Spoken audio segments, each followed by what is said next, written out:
अस्सलाम वालेकुम नाज़रीन, एक महकती और चहकती सुबह के साथ मैं हूं आपका मेजबान हन्नान बुखारी। नाज़रीन, दुआ करते हैं कि आज की सुबह आपके लिए ढेरों खुशियां लेके आप ही की चौखट पे आपका इंतजार कर रही हो। इसी दुआ के साथ आज के प्रोग्राम को आगे बढ़ाते हैं। नाज़रीन, शहर फैसलाबाद की बात करें तो दिन ब दिन स्मोक का राज शहर फैसलाबाद पे बढ़ता चला जा रहा है और स्मोक के बढ़ने की वजह से जहां कोरोना की परेशानी थी, अब स्मोक की परेशानी में शहरी जो है वो मुब्तला हो रहे हैं और इन दोनों की परेशानी की वजह से अब शहरी जो हैं बाहर निकलने से कतरा रहे हैं, डर रहे हैं, क्योंकि स्मोक दिन ब दिन कम होने की बजाय बढ़ती चली जा रही है। और इसकी एक वजह यह भी समझी जा रही है कि शहर में ट्रैफिक जो है वो रवा दवा है, कार्बन डाइऑक्साइड एमिशन जो है वो दिन ब दिन बढ़ रही है। उसकी वजह से स्मोक जो है उसे कंट्रोल करना मुश्किल नहीं, नामुमकिन हो गया है। लेकिन आज का मौसम कैसा रहेगा शहर फैसलाबाद में, देखते हैं टुडेज वेदर में।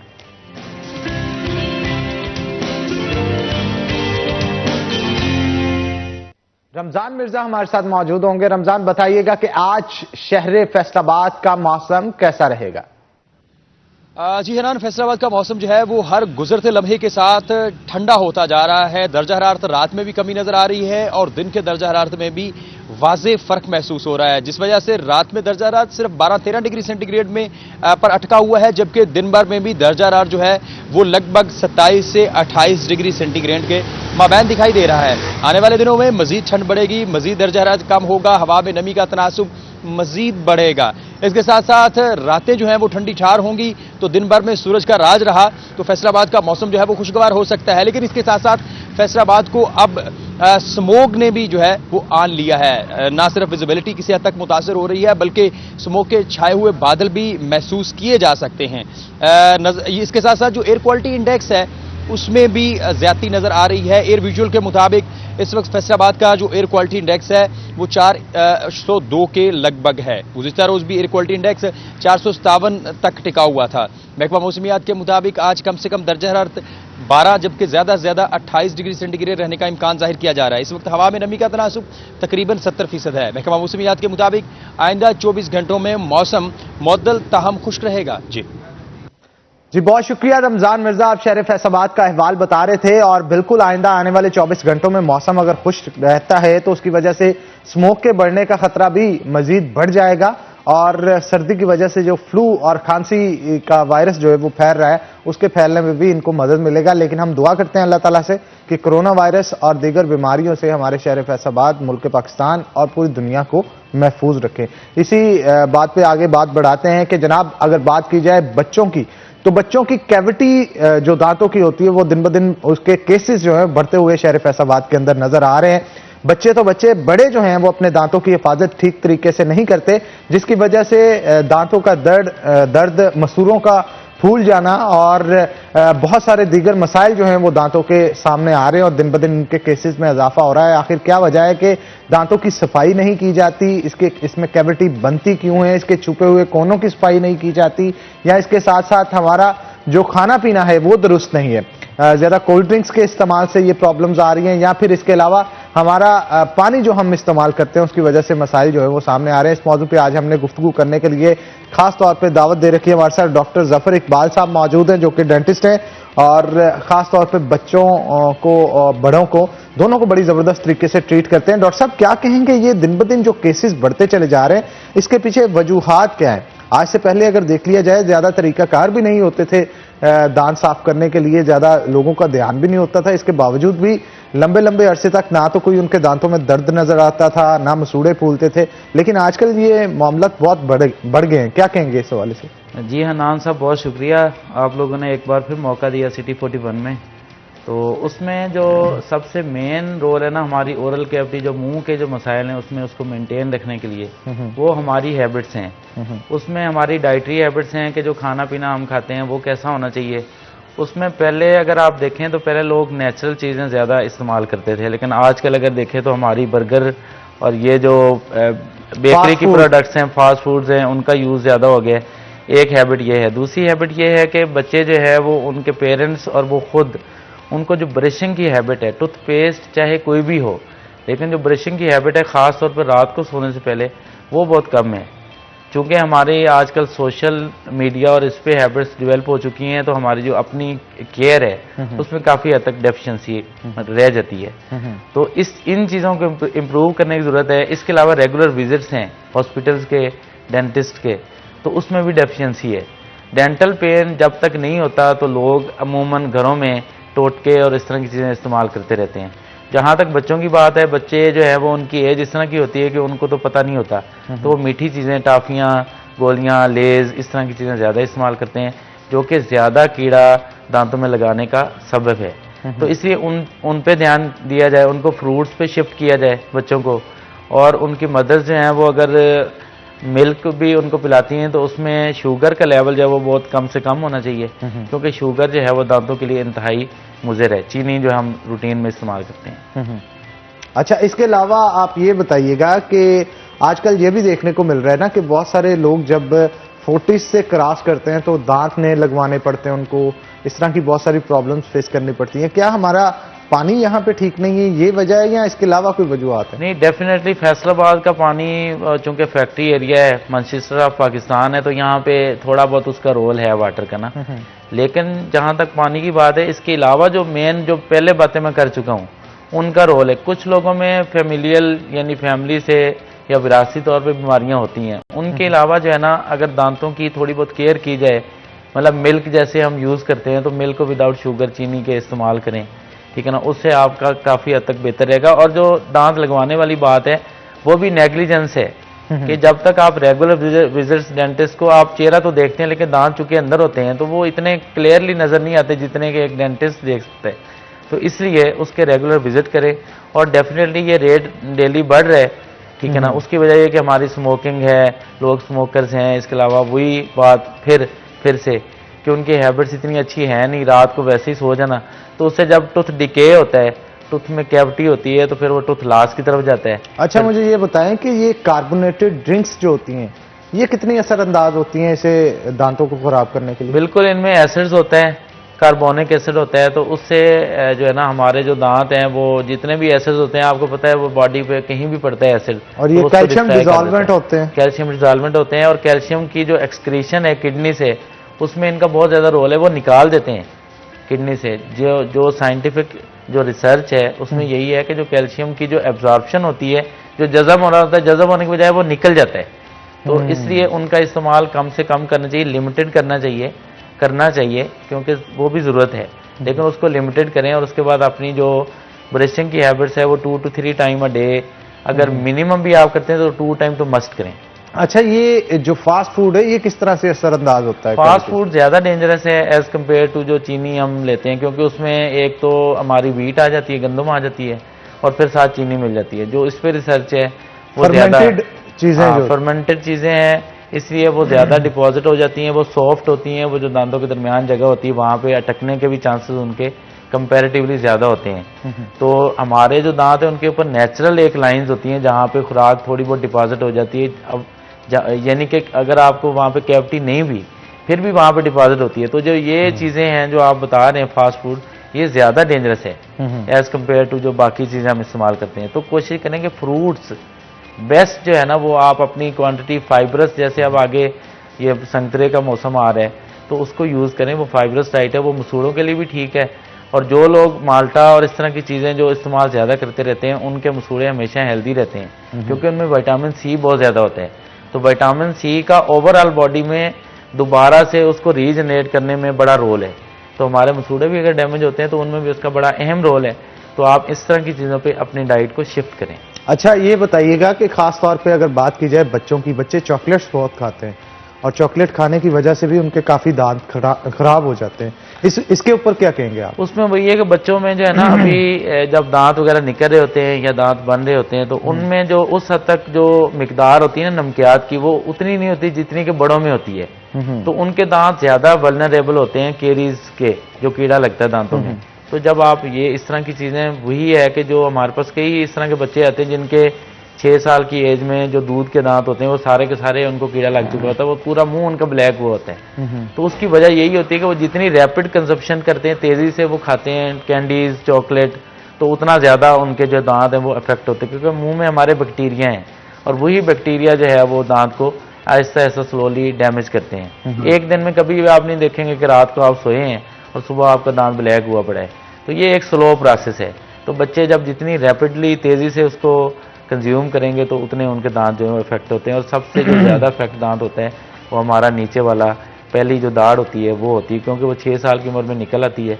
अगर उस वक्त हमारी सफाई का, मुंह की सफाई का ख्याल ना किया जाए तो वो बेचारी जो है सबसे ज़्यादा हमें डेंटिस्ट को निकालनी पड़ती है। अच्छा, मजा चाहूंगा इसके अलावा ये बताइएगा कि बच्चों में तो ये दांत वगैरह जो खराब हो जाते हैं, अगर बड़ों की बात की जाए ब्रशिंग तो नॉर्मली करनी ही होती है, माउथ वॉश का भी इस्तेमाल रेगुलरली करना चाहिए। इन दोनों में फर्क क्या है, ब्रशिंग में और माउथ वॉश में? ब्रशिंग एक्चुअली ब्रशिंग से जो दांत के ऊपर एक तय जम जाती है ना, जो हम डाइट लेते हैं वो हमारे जो दांत है ना उनके साथ अटक जाती है। जो हम ब्रशिंग करते हैं उससे वो बिल्कुल क्लीन हो जाती है। जब ब्रश करेंगे, रब करेंगे उसको, तो वो जो है उतर जाएगी। लेकिन जो माउथ वॉश है वो इन केस ऑफ एमरजेंसी भी है, और एक ये है कि चलो कभी आपके पास कम वक्त होता है तो वो जो हमारे मुंह में एक लोड होता है, जब आप गॉर्गल करेंगे तो जो बैक्टीरिया के एक ओवरऑल लोड है वो थोड़ा सा उससे कम हो जाएगा। तो वो प्रोटेक्टिव रोल उसका भी है। उसमें मुख्तलिफ होते हैं, फ्लोराइड वाले होते हैं जो कि दांत को स्ट्रेंथ देते हैं, कुछ ऐसे होते हैं जो एंटी इन्फ्लेमेटरी होते हैं, यानी कि जख्म नहीं होने देते। तो उनका रोल यही है कि एमरजेंसी में और रूटीन में उनको यूज़ कर लेने में हर्ज नहीं है। जो ऑफिस में लोग होते हैं वो अपने पास माउथ वॉश रखें, उसको यूटिलाइज़ करें, डे में 2 टाइम्स या 3 टाइम्स जब खाना वगैरह खाते हैं तो कुली करके उसको करें। तो डेफिनेटली दोनों का अलग अलग है। ब्रशिंग जो है वो उसका ज़्यादा अच्छा है कि वो आप उसको खुद से कर रहे हैं, दांतों से उस चीज़ को हटा रहे हैं। लेकिन जो माउथ वॉश है वो ये है कि वो पानी है, जैसे हम पानी के साथ कुली करते हैं तो कुछ जो हमारे मुंह में कुछ चीज़ डिपॉजिट है, कोई जमा हुई है, वो उतर जाती है। तो इसी तरह ये भी बैक्टीरिया जो जमा होते हैं मुख्तलिफ छुपी हुई जगह जो दांतों के दरमियान जगह होती हैं वहाँ से उसको निकाल फेंकती है और उससे जो है ना दांतों की लाइफ जो है वो बढ़ जाती है। अच्छा, ये पानी का अमल दखल इस चीज में कितना होता है? मोस्टली लोगों को देखा है जब वो दूसरे फॉरेन कंट्रीज में जाते हैं, अमेरिका वगैरह जाते हैं, तो खास तौर पे वहां पे जाके उनको ये जरूरत महसूस होती है कि दांत जो है वो उनके खराब होना शुरू हो गए, दोबारा लगवाने। इसका क्या रोल असल में ये होता है कि कई ऐसी जगह होती हैं जहाँ पे नमकियात पानी में बहुत ज्यादा होते हैं, लेकिन जब आप लैब से टेस्ट कराते हैं तो फिर वो एक समझने के केमिकल लेवल पे बात है। इंजीनियर इस चीज़ को ज़्यादा समझते हैं क्योंकि हमारे माइक्रो न्यूट्रिएंट्स होते हैं, छोटे कुछ कम मिकदार में चीज़ें चाहिए होती बॉडी को, कुछ ज़्यादा मिकदार में। जब उसकी ख़ास मिकदार से वो चीज़ बढ़ जाएगी या कम हो जाएगी तो तब मसला बॉडी में आना शुरू हो जाएगा। तो इसी तरह दांतों में भी फ्लोराइड है। फ्लोराइड जो है वो दांतों को स्ट्रेंथ देता है, मजबूत रखता है, उसकी जो डिके है उसको रोकता है। लेकिन बाज़ का ऐसी जगह होती हैं जहाँ पे फ्लोराइड की बहुत ज़्यादती होती है, लेकिन जब वो ज़्यादा हो जाता है तो उससे दांत आपके पीले होना शुरू हो जाते हैं, ब्राउनिश लुक आ जाती है, भुरना भी शुरू हो जाते हैं। तो ये असल में है पानी में कि अगर चीज़ एक बहुत ज़्यादा हो गई है तो भी मसला है, अगर बहुत कम होगी तो भी मसला है। बिल्कुल आप ठीक कह रहे हैं, इसी बात को आगे बढ़ाएंगे, लेकिन एक छोटी सी ब्रेक के बाद। तो नाज़रीन ब्रेक लेंगे, ब्रेक के बाद दोबारा हाजिर होते हैं, कहीं मत जाइएगा, हमारे साथ रहिएगा।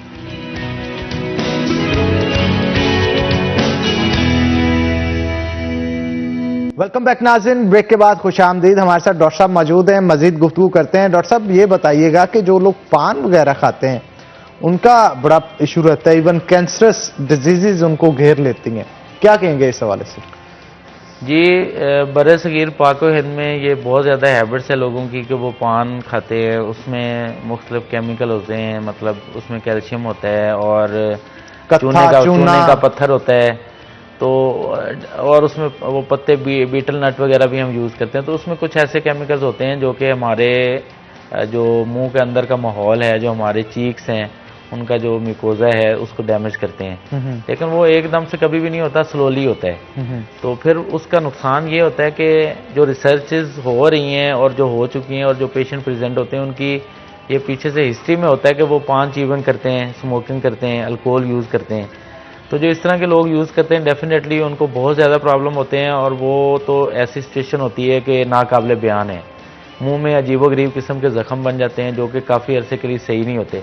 तो जब भी किसी को इस तरह का कोई छोटा मोटा ज़ख्म बने तो उसको जल्द अज जल्द डेंटिस्ट से रब्ता करना चाहिए, क्योंकि जितनी जल्दी चीज़ पकड़ी जाएगी उतना जल्दी उसका अच्छा रिजल्ट आता है। उसको ट्रीट किस तरह से करते हैं? उसको ट्रीट यही है कि जो ज़ख्म बना होता है अगर तो वो बहुत ज़्यादा बड़ा बन गया तो उसको सर्जरी कर देते हैं, उसको काट देते हैं। और फिर जहाँ तक वो फैला होता है, हमारा जो मुंह का कैंसर है वो ज़्यादा फैलता है गर्दन में।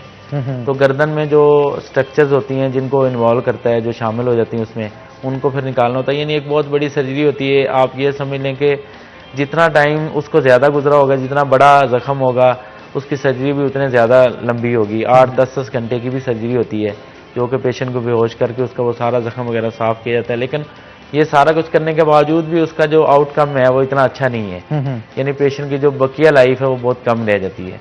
तो इन जो हैबिट्स हैं इनसे मैक्सिमम अवॉइड करना चाहिए, क्योंकि जब तक तो नॉर्मल चीज़ चल रही होती है तब तक फील नहीं होता, लेकिन जैसे ही वो एक मसला बन जाता है तो फिर वो उस बंदे की सारी ज़िंदगी जो है वो अपाहज हो जाती है। अच्छा, ये भी बताइएगा कि ये तो एक पान खाने की वजह से हुआ ना, बाज़ औक़ात वैसे ही मुंह पक जाता है और दाने अंदर निकल आते हैं, वो स्टमक की गर्मी की वजह से या कैविटी?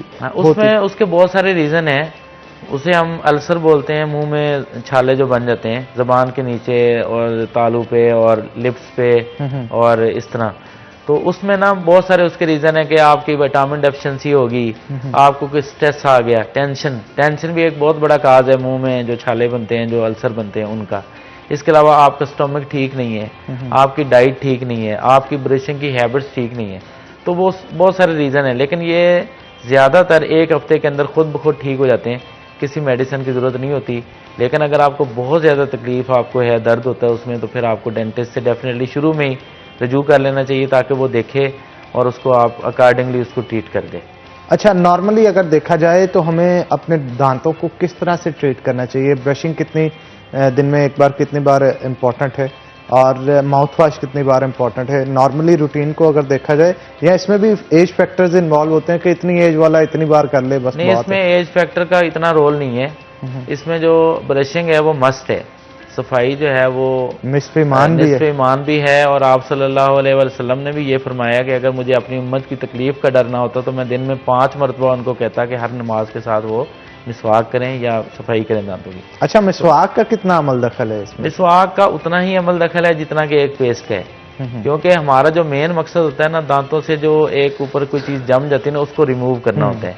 तो चाहे आप वो मिसवाक से करें, चाहे आप ब्रश से करें या टूथपेस्ट से करें, तो उसमें उसका सेम इफेक्ट है, बल्कि वो नेचुरल है।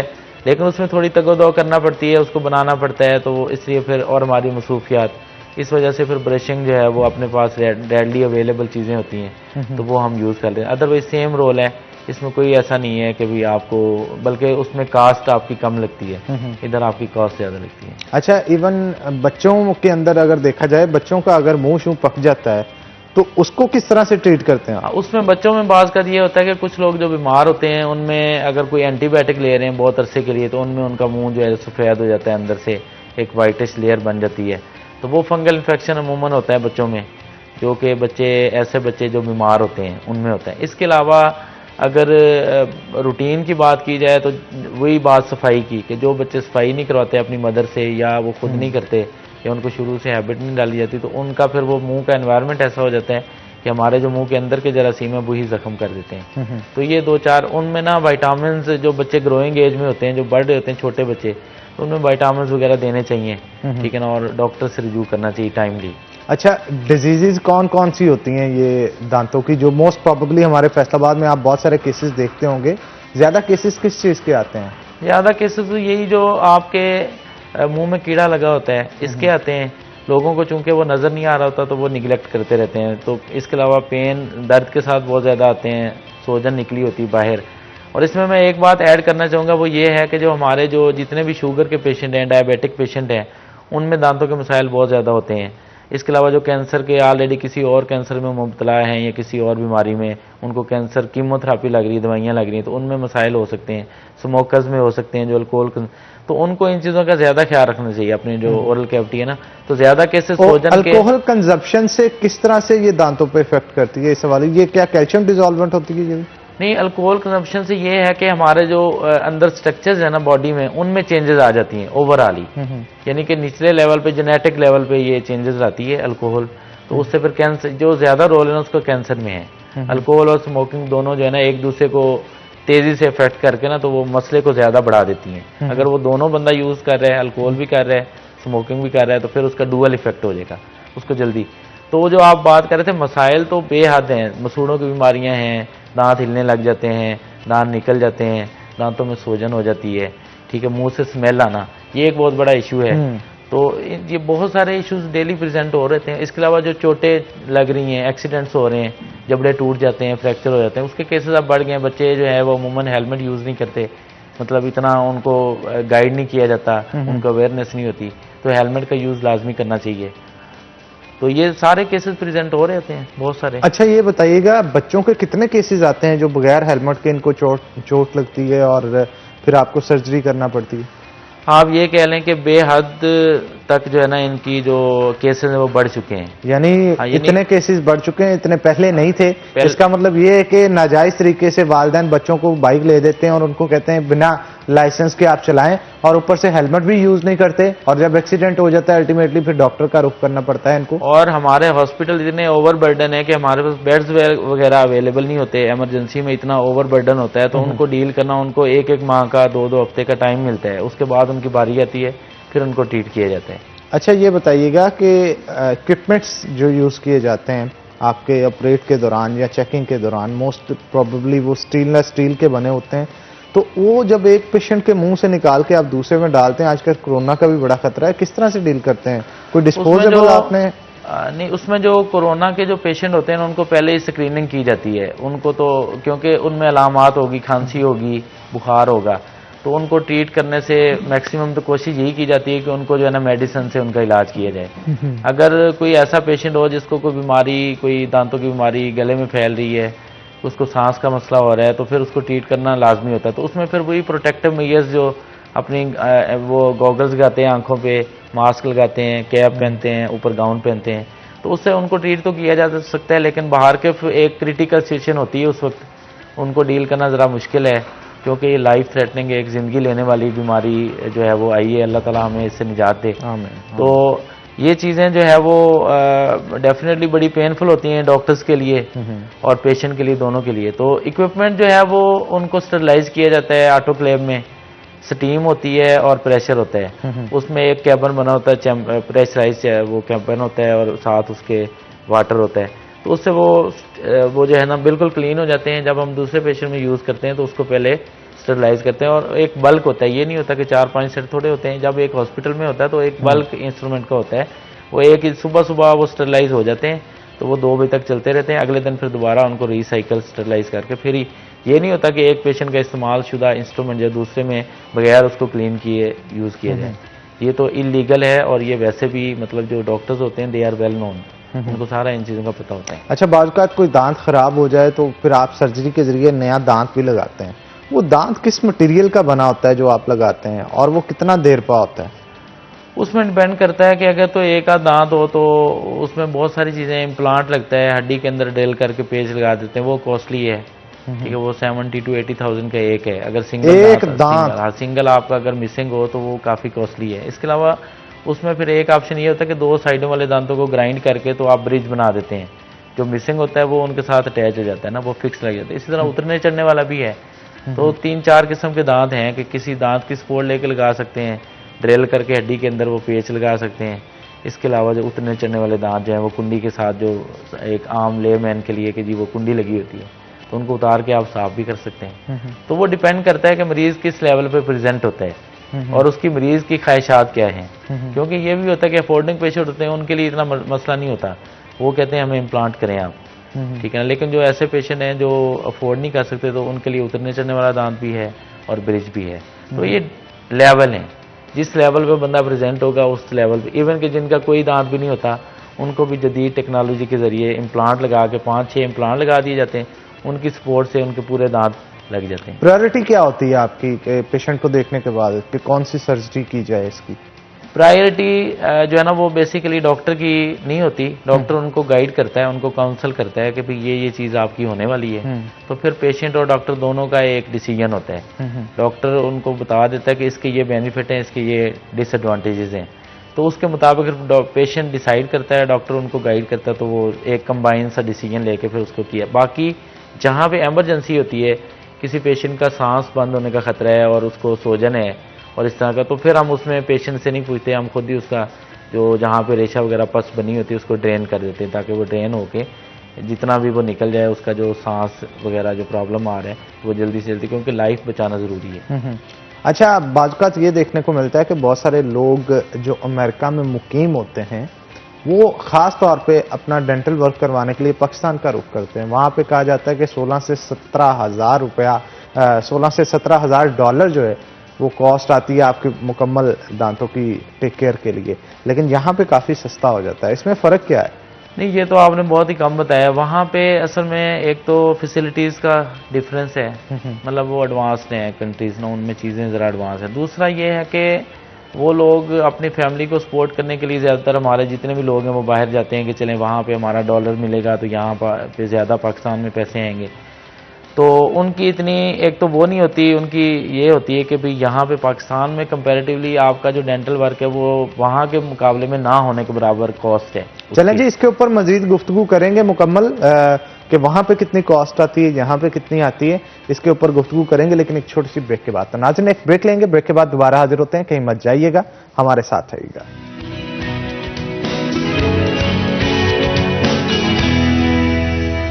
वेलकम बैक नाज़रीन, ब्रेक के बाद खुश आमदीद। ब्रेक पे जाने से पहले हमारे साथ डॉक्टर साहब मौजूद थे और उनसे गुफ्तगू इस चीज़ के ऊपर की जा रही थी कि दूसरे मुल्कों में जो है वो डेंटिस्ट का इलाज काफ़ी महंगा है, पाकिस्तान में सस्ता है। इसके पीछे क्या वजूहत हैं डॉक्टर साहब, बता रहे थे आप? जी, मैं वही बता रहा था कि एक तो पाकिस्तान में जो है ना वो चीज़ें उस हद तक कॉस्टली नहीं है जैसे कि फॉरेन में है, और उनके लेवल ऑफ स्टैंडर्ड्स का भी फ़र्क है।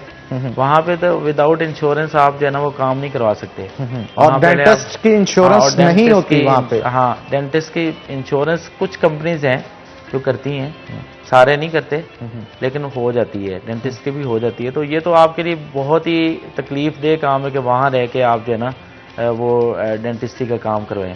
तो पाकिस्तान में ये समझ लें कि रॉ मटेरियल मुख्तलिफ कंट्रीज से आता है। तो हमारे नेबर है चाइना, तो हम बहुत सारी चीज़ें चाइना से ला सकते हैं। इसके अलावा हमारे जो लोग हैं वो बड़े हार्ड वर्किंग हैं, जो टेक्नीशियंस हैं जो दांत वगैरह बनाते हैं, उनका लेवल थोड़ा सा उनसे डिफरेंस है उनका, कि वो चीज़ें उस तरह मैनेज कर लेते हैं। तो बेसिकली फ़र्क तो जो कॉस्ट का है वो वहाँ पे आपने डॉलर्स में देना है, यहाँ पे आपने रुपये में देना है। अच्छा, आप बता रहे थे कि मैं कम बता रहा था, 17,000 डॉलर। हाँ, 17,000 डॉलर तो आपने बहुत कम बताया। सारे मुंह के इलाज के लिए तो खैर पता नहीं, मैं कहूँगा कि मोर देन 50 या शायद मुझे भी उस हद तक, क्योंकि वही मैं बात बता रहा हूँ, $50,000 की बात कर रहे हैं। मैं ये कह रहा हूँ कि वहाँ पे आपका वो लेवल पे डिपेंड करता है कि आप इलाज कौन सा करवा रहे हैं। और अगर यहाँ पे हो वैसा ही इलाज तो वो कितने में? यहाँ पे बहुत कम होगा यहाँ पे। और वहाँ से लोग आप अंदाज़ा इस बात से लगा सकते हैं, वहाँ से लोग टिकट वगैरह खरीद के परचेज करके छुट्टियाँ लेके, तो उनका वो टिकट का खर्चा भी बच जाता है और सारा कुछ बचत वो करने के बावजूद भी उनको यहाँ पे बेनिफिट मिलता है। यहाँ पे भी 20-20 लाख फिर भी बच वहाँ पे जो है ना वो, हाँ डेफिनेटली उनको यहाँ पे बेनिफिट मिलता है, तो वो यहाँ सीख ले आते हैं, क्योंकि हमारी जो कॉस्ट है अभी उस हद तक रेज नहीं हुई in comparison to other countries. अच्छा, मटेरियल का फर्क होता है किस चीज़ का? डेफिनेटली मटेरियल का फर्क होता है। जो आप दांतों की बात कर रहे थे, दांत बनते किस चीज़ के हैं, तो दांत वही पत्थर होते हैं, मुख्तलिफ किस्म के मेटल्स होती हैं। अब आजकल जो लेटेस्ट जो आई है वो जरकोनिया क्राउन है। जो जरकोनिया एक मेटल है, वो मेटल सॉरी कह रहा हूँ, एक वो पत्थर है, तो उससे आप जो है वो दांत सिर बना सकते हैं, मेटल की ज़रूरत नहीं होती। मेटल चूँकि ब्लैक होती है, वो कुछ लोगों को इशू होता है कि मेटल नज़र ना आए नीचे से ना, तो ये फिर वही चीज़ है कि वो जितना आप उसको प्योरीफाई करते जाएंगे चीज़ को, जितना रिफाइनमेंट होगी। फिर स्किल का हमारे पास जो है वो उस तक फैसिलिटीज़ नहीं है, कंप्यूटर एडेड डिवाइसेस हैं वो उनके पास ज़्यादा हैं, हमारे नहीं। तो उनकी कंप्यूटर में प्लानिंग ज़्यादा होती है, अवेलेबिलिटी ऑफ द रिसोर्सेज जो है बड़े मैटर करते हैं। तो पाकिस्तान में अभी एक रिसोर्सेज की क्या डिफरेंस है इनका? मतलब मटेरियल तो यूज हो रहा है, बाकी रिसोर्सेज क्या? बाकी रिसोर्सेज का ये है कि जो प्राइवेट सेटअप्स हैं उनमें भी मतलब इवन के एक रूट कैनाल है वो आप हाथ से करते हैं, डेड करते हैं जो दांत को, एक है वो मशीन से करते हैं। तो मशीनरी जो है वो जितनी अवेलेबल इजीली होगी तो उतना आपको वहाँ काम करने में, डिटेक्ट करने में चीज़ें वो ज़्यादा आसानी होती है। एक्सरेज हैं, सीटी स्कैन्स हैं, बहुत सारी चीज़ें हैं जो कि हमें हेल्प करती हैं। तो यहाँ पे अगर आपने एक CBCT जो जदीद टेक्नोलॉजी है, वो एक एक्सरे यहाँ पे 4,000 का है, लेकिन यहाँ आम बंदे के लिए वो 4,000 का एक एक्सरे कराना भी बड़ा मुश्किल होता है। लेकिन वहाँ पे उन लोगों ने कुछ ये इंश्योरेंस वगैरह का वो डाल के तो उनको वहाँ पे गवर्नमेंट लेवल पे फैसिलिटेट किया जाता है, तो उस वजह से उनका काम ज़रा बेहतर हो जाता है, ये चीज़ें। अच्छा, ये बताइएगा कि बच्चों के अंदर भी ये चीज़ पाई जाती है कि जब उनके नए दांत निकलते हैं तो वो गिरना शुरू हो जाएं, कोई डिजीज़ ऐसी है उनको भी पूरा इम्प्लांट करना पड़े उनके? नहीं, बच्चों में चूंकि अल्लाह ने हमें 2 सेट्स दिए हैं टीथ के, तो 2 दफ़ा हमें दांत मिलते हैं। छोटा बच्चा होता है तो उसका मुंह छोटा होता है, उसको 20 दांत अल्लाह देता है। जो बाद में गिर के उनको गिरा के पीछे से 20 तो परमानेंट वैसे निकलते हैं। जो हमारी दाढ़ें हैं सारी वो अलग से निकलती हैं, जैसे जैसे हमारा जबड़ा ग्रो करता है, तो उनमें लगाने की ज़रूरत नहीं होती। हाँ, किसी का अगर शुरू से ही बचपन से उसका दांत मिसिंग है, अल्लाह की तरफ से नहीं उसका जेनेटिक बर्ड नहीं बना, तो फिर हम जब वो बड़ा हो जाता है तो तब हम लगाते हैं। अदरवाइज हमें बहुत सारी चीज़ों को देखना पड़ता है क्योंकि उसकी ग्रोथ हो रही होती है जबड़े की।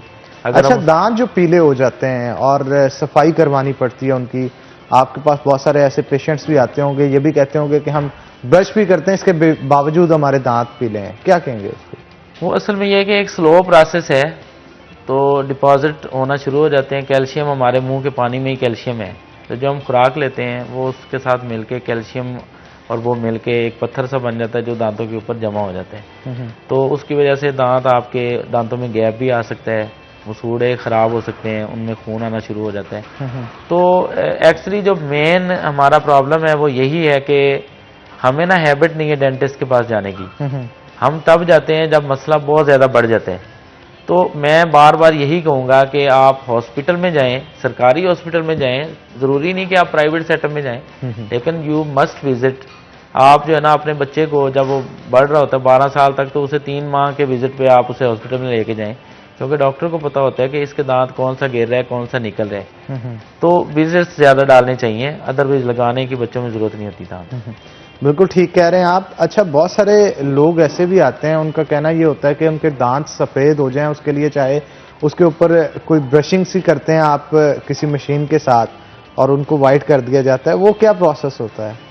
हाँ, उसमें असल में यही है कि जो लोग एस्थेटिक कंसर्न जिनका होता है, खूबसूरती जिनको होता है कि भी मेरा फेस जो है वो हर चीज़ जो है ना बैलेंस में हो, तो उनके दांत वगैरह पीले, कुछ जो नेचुरल कलर है वो थोड़ा वाइट ज़्यादा जो है ना वो नहीं है, हल्का सा आपको येलोइश टच होता है दांत का, जो कुदरती जो कलर है ना दांत का। तो अगर उसको करवाना हो तो उसके लिए मुख्तलिफ केमिकल्स और रेडीमेड पैक्स मिलते हैं, तो वो ऑफिस बेस्ड वहाँ पे अपने डेंटिस्ट अपने क्लिनिक में ही बुला के तो वो लगा के मसूड़ों को लैदा कर लिया जाता है और दांतों के ऊपर वो दवाई लगा दी जाती है कुछ टाइम के लिए। फिर उस दवाई को उतारा जाता है, तो उससे वो दांत आपके काफ़ी हद तक वाइट मतलब किए जा सकते हैं वाइट। बाकी ये एक पूरा प्रोसीजर है जो कि मैं यहाँ पे इतने मुख्तसर टाइम में उसको बताना मुश्किल है, लेकिन दांत वाइट भी हो जाते हैं। और जो लोग हाँ, बाकी ये कि इसका कोई साइड इफेक्ट तो नहीं होता? नहीं, साइड इफेक्ट तो हर चीज़ के होते हैं, लेकिन करने वाले पे डिपेंड करता है कि अगर उसने सही किया तो इतने ज़्यादा साइड इफेक्ट नहीं होते। शुरू में कुछ दिनों के लिए ठंडा गर्म लगता है। बाकी जो माइल्ड प्रॉब्लम होता है, थोड़ा बहुत इशू होता है, तो उसके लिए आप दांतों की सफाई करवा लें, जो स्केलिंग कहते हैं मशीन से, तो उससे भी दांत वाइट हो जाते हैं। जो एक्स्ट्रा चीज़ें ऊपर जमी होती हैं, पीलेपन जिस वजह से हुआ होता है, तो वो आपका वैसे ही क्लीन हो जाते हैं। तो मुंह की स्मेल किस तरह से दूर करते हैं? जो मुंह की स्मेल का वही है कि ब्रशिंग हैबिट्स आप बेहतर करें। इसके अलावा अगर आपको स्टोमक के कोई इश्यूज हैं तो अपना चेक करवा के उसको, और पानी जो है ना वो बहुत ज़्यादा पीना चाहिए। पानी हमारे लोग कम पीते हैं, दिन में कम से कम 3 लीटर पानी हर बंदे को पीना चाहिए। इसके अलावा जो है आपको जो है दांतों की सफाई रात को सोने वाला जो है वो ज़्यादा उसको बनाए, माउथ वॉश यूज़ करें।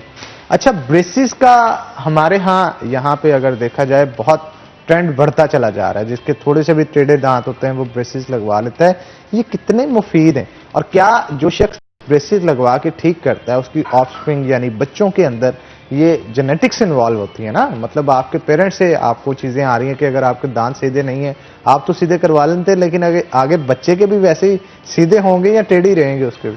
नहीं, और इसके फायदे क्या हैं ये भी बताइए। जेनेटिक्स जो है ना, चंद फैमिलीज में ये होता है कि उनके जबड़े बड़े होते हैं या दांत बड़े होते हैं या दांत छोटे होते हैं, लेकिन जो जेनेटिक का रोल है वो इस हद तक नहीं है सही। बिल्कुल आपने सही बजा फरमाया कि जी होता है, लेकिन जो असल बात हो चुकी है ना हमारे माशरे में वो ये हो चुकी है कि हमने अपनी जो पुरानी आदतें थी, जैसे हम पहले बचपन में लोग गन्ना वगैरह बहुत खाते थे, फ्रूट्स अमरूद वगैरह सख्त चीज़ें हम बाइट करते थे ना, उससे ये होता था कि दांत जल्दी हिलना शुरू हो जाते थे बच्चों के, तो वो फिर गिर भी टाइम पे जाते थे उनका इतना। अब ये होता है कि बच्चों की डाइटरी हैबिट्स कुछ चेंज हैं, और कुछ बच्चों की हड्डी इस तरह की होती है कि उनके दूध के दांत ही नहीं गिरते, तो पिछले जो परमानेंट दांत वो टेढ़े निकल आते हैं। तो उनको करवाना चाहिए, डेफिनेटली सीधा करवाना चाहिए। उसके आपके जो चबाने का अमल है वो सही रहता है, आपका जो जोड़ है, ये जो हम मुंह खोलते हैं बंद करते हैं, इससे इस पे इफेक्ट नहीं आते। अच्छा, इसका कितना अमल दखल इस चीज पे होता है? कहते हैं कि बच्चे के दांत जब गिर जाएं तब उसे कोई चीज चबाने के लिए नहीं देनी चाहिए, उससे दांत टेढ़े हो जाते हैं या कुछ ऐसा है इसमें? नहीं, उसमें ऐसा कुछ नहीं है। जब दांत गिर जाते हैं तो आपका मसूड़ा टाइमली थोड़ा सा वो कह लें कि वहाँ से एक चीज़ निकल गई है तो उस पर जाके डायरेक्ट चीज़ लगती है तो वो पेनफुल होती है। तो कुछ दिनों के लिए सख्त चीज़ें अवॉइड करनी चाहिए, लेकिन उसमें खाने पीने का भी कोई ऐसा नहीं है, आप उनको नॉर्मल डाइट दें, ठीक है ना। और ये जो दांत सीधे करवाने वाला अमल है ये बिल्कुल करवाना चाहिए। और अब तो ट्रेंड की बात नहीं है, वो ज़रूरत होती है लोगों को। कई लोगों का जा आगे बहुत ज़्यादा होता है तो उसको सीधा करवाना होता है, तो उसको करवाना ये चाहिए। कितने दिन का प्रोसेस होता है? ये सर इसमें ये होता है कि आप जो है ना वो डिपेंड करता है कि कितने ज़्यादा दांत आगे पीछे हैं। तो हम मैक्सिमम 2 साल का टाइम देते हैं कि 2 साल आपको 3 वीक्स के बाद जो है डेंटिस्ट के पास आना पड़ेगा। तो वो उसको तारें जो लगी होती हैं उनको वो टाइट करेगा और मुख्तलिफ चेंज करनी होती हैं। तो ये अमल होता है। ये सबको 2 साल लगते हैं या ये डिपेंड करता है आपकी सिचुएशन पे? नहीं, सबको 2 साल नहीं लगते। बाज़ लोगों की हड्डी मजबूत होती है तो उनको ज़्यादा टाइम लगता है। बाज़ लोगों की हड्डी अगर नरम है तो अगर जल्दी एज में वो आ गए हैं तो उनके जल्दी दांत पीछे चले जाते हैं, अपनी जगह पे आ जाते हैं। फिर ये है कि अगर एक बंदे का जबड़ा ही बहुत ज़्यादा आ गया है तो उसको वापस ले जाने के लिए तो सर्जरीज भी करना पड़ती हैं। इवन के सर्जिकल मैनेजमेंट भी इसकी आ गई है कि आपके दांत अगर आगे हैं और साथ उनका जबड़ा भी आगे है तो जबड़े को पीछे भी ले जाया जा सकता है, आगे भी, लेकिन वो बहुत कॉस्टली है और उसके लिए बड़ा टाइम चाहिए होता है। तो उसमें टाइम का यही है कि डिपेंड करता है कि उसको प्रॉब्लम कितना सीवियर था। अगर थोड़ा प्रॉब्लम है वो थोड़े टाइम में हो जाएगा, अगर ज़्यादा प्रॉब्लम है उसके लिए ज़्यादा टाइम चाहिए। अच्छा, आप बता रहे हैं ये काफ़ी कॉस्टली होता है, तो गवर्नमेंट हॉस्पिटल्स के अंदर कौन कौन सी फैसिलिटीज़ प्रोवाइड की जाती हैं? क्या ये तमाम इलाज वहाँ पे भी अवेलेबल? बिल्कुल ऐसे होता है, गवर्नमेंट हॉस्पिटल में सारे इलाज हो रहे हैं, लेकिन प्रॉब्लम ये होता है कि ओवर बर्डन होते हैं, नंबर ऑफ पेशेंट्स बहुत ज़्यादा है, लेकिन रिसोर्सेज आगे इतने नहीं हैं। उसको बढ़ाना चाहिए। जो रिसोर्सेज हैं उनको और बेहतर किया जा सकता है, उनको बेहतर करना चाहिए। बाकी काम सारे होते हैं, दांत टेढ़े हों वो सीधे भी होते हैं, बच्चों के भी इलाज होते हैं, दांत लगते भी हैं। हाँ, काम तो फिर चलता ही रहता है, लेकिन फैसिलिटीज अगर मजीद प्रोवाइड की जाए तो उससे बर्डन जो है उसे कम किया जा सकता है। डॉक्टर जफर साहब, आपका बहुत शुक्रिया आज के शो के अंदर आप आए। तो नाज़रीन, ब्रेक लेंगे, ब्रेक के बाद दोबारा हाजिर होंगे, कहीं मत जाइएगा, हमारे साथ रहिएगा।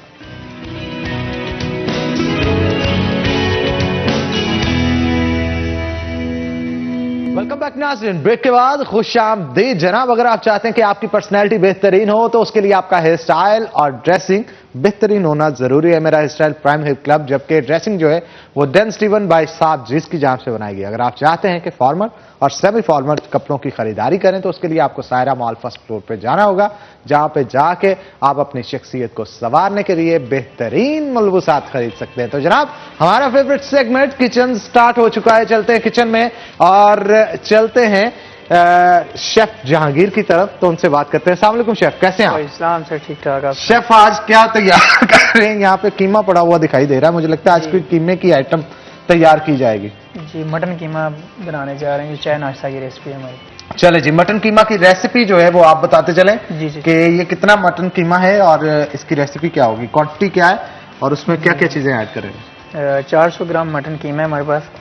उसके लिए हल्दी पाउडर 1 टीस्पून, साल्ट है 1 टीस्पून, 1 टेबलस्पून लाल मिर्च है और हाफ टेबल स्पून दड़ा मिर्च है, सूखा धनिया 1 टीस्पून, ज़ीरा 1 टीस्पून है, काली मिर्च है 1 टीस्पून, गरम मसाला है यहाँ पे वो भी 1 टीस्पून है, चिकन पाउडर 1 टीस्पून और 1 टेबलस्पून गार्लिक चॉप है, योगर्ट है 50 ml।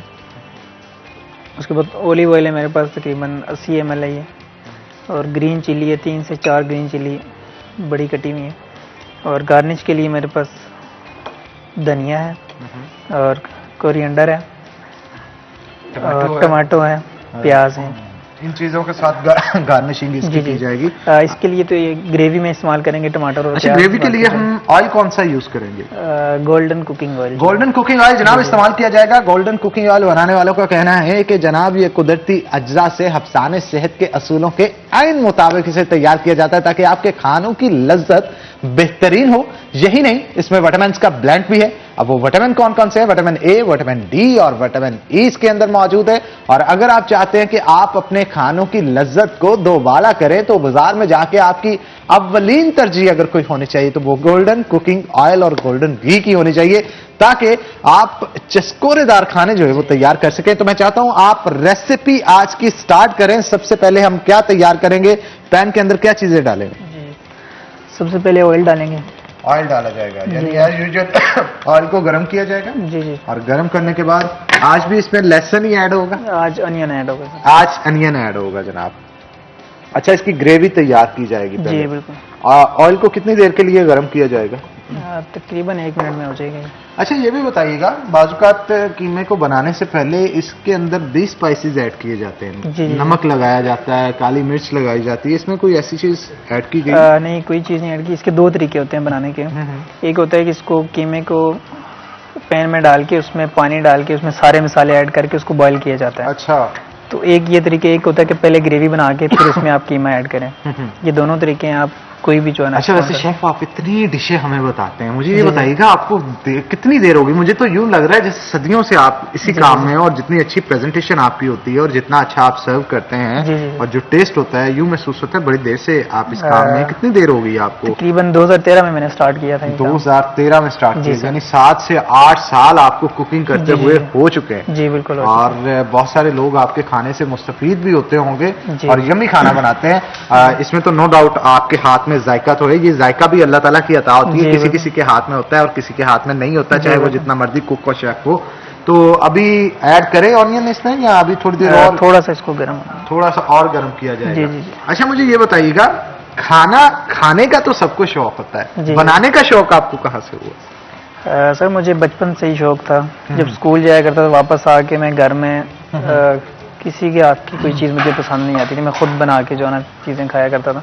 चले जी, बचपन से ही आपको किसी की हाथ की चीज पसंद नहीं होती थी, इसी वजह से आपने सोचा कि जो मुझे खाने में पसंद है वो खुद से बनाऊं और उसका टेस्ट भी वैसा बनाऊं और वैसा ही पकाऊं। और नो डाउट आपका टेस्ट सबसे मुनफरिद था, इसी वजह से आप शेफ बने और मुनफरिद टेस्ट की तरफ सबको लेके आ रहे हैं। हमें तो बड़े रोज मजे मजे के खाने खिलाते हैं। मैं चाहता हूं आप रेसिपी को स्टार्ट करें उतनी देर। आज हमारे साथ एक शहरी मौजूद होंगी, उनके साथ भी गुफ्तगू करेंगे। लेकिन जनाब, जैसा कि आपको पता है कि शादियों का सीजन आ चुका है और खवातीन की अव्वलीन तरजीह होती है तो वो शादी में बन सवर के सज के यूं जाएं कि हर एक की नजर सिर्फ और सिर्फ उन पे ही टिकी रहे, और ये उनका हक भी होता है। खवातीन के हवाले से मैं आपको बताता चलूं कि शादियों का सीजन स्टार्ट हो चुका है और शादियों का सीजन स्टार्ट होते ही खवातीन की अव्वलीन तरजीह खरीदारी के लिए स्टाइलो है। अब स्टाइलो क्यों है खवातीन की अव्वलीन तरजीह? उसकी वजह यह है कि स्टाइलो 70 से ज्यादा शहरों में 150 आउटलेट्स के साथ पाकिस्तान का जूते की सन्नत का सबसे बड़ा जो है वो अपना मुकाम बना चुका है पाकिस्तान के अंदर। और इसके साथ साथ मैं आपको यह भी बताऊं कि अगर खास तौर पे बात की जाए इनकी कलेक्शन की, तो इनके पास जबरदस्त कलेक्शन जो है वो मौजूद है, जिसके अंदर आपकी ज्वेलरी भी आ जाती है, क्योंकि खवातीन को ये सर से पैर तक इनकी ज्वेलरी हो, इनके जूते हों या पेट के आर्टिकल्स हों, तमाम की तमाम चीजें इनके पास मौजूद हैं। ज्वेलरी के साथ साथ मैं माजूद चाहूंगा, ज्वेलरी के साथ साथ इनके पास एक नारा भी मौजूद है खवातीन के लिए, जो कि गर्ल्स स्टैंड टॉल के नाम से ये खवातीन के साथ मरबूत करते हैं। और इस हवाले से आपको यह भी बताता चलूं कि शादियों का सीजन आ चुका है और शादियों के सीजन के अंदर जहां फैशन करना होता है, खवातीन को कंफर्ट भी चाहिए होती है। और अगर आप कंफर्ट और फैशन की तलाश में हैं तो उसके लिए आपको स्टाइलो पे जाना पड़ेगा, क्योंकि इनके पास बेहतरीन ज्वेलरी, बेहतरीन हैंडबैग्स और बेहतरीन पेट के आर्टिकल्स मौजूद है, जो कि आपको शादियों के सीजन के अंदर तमाम वो चीजें फराहम करती है जिससे आप सच समझ सके और अपने आप को खूबसूरत बना सके। ऑनलाइन शॉपिंग भी स्टार्ट हो चुकी है, क्योंकि कोविड की वजह से बहुत सारे लोगों का यह ख्याल होता है कि वो दुकान पे जाके शॉपिंग नहीं करेंगे, तो स्टाइलो की जानिब से खास तौर पे ऑनलाइन शॉपिंग का आगाज कर दिया गया है और वहां पे जाके आप तमाम तर आर्टिकल्स को देख के उनको परचेज भी कर सकते हैं। और अगर आप फैशन और कंफर्ट दोनों की तलाश में हैं, उसके लिए आपको रुख करना होगा करीबी आउटलेट स्टाइलो की, या फिर ऑनलाइन शॉपिंग भी आप कर सकते हैं। तो हमारे साथ एक शहरी भी मौजूद है आज, उनसे भी गुफ्तगू करेंगे, उनसे भी पूछेंगे, क्योंकि उनका बड़ा अच्छा कह रही हैं कि एक्सपीरियंस रहा है स्टाइलो से शॉपिंग करने का।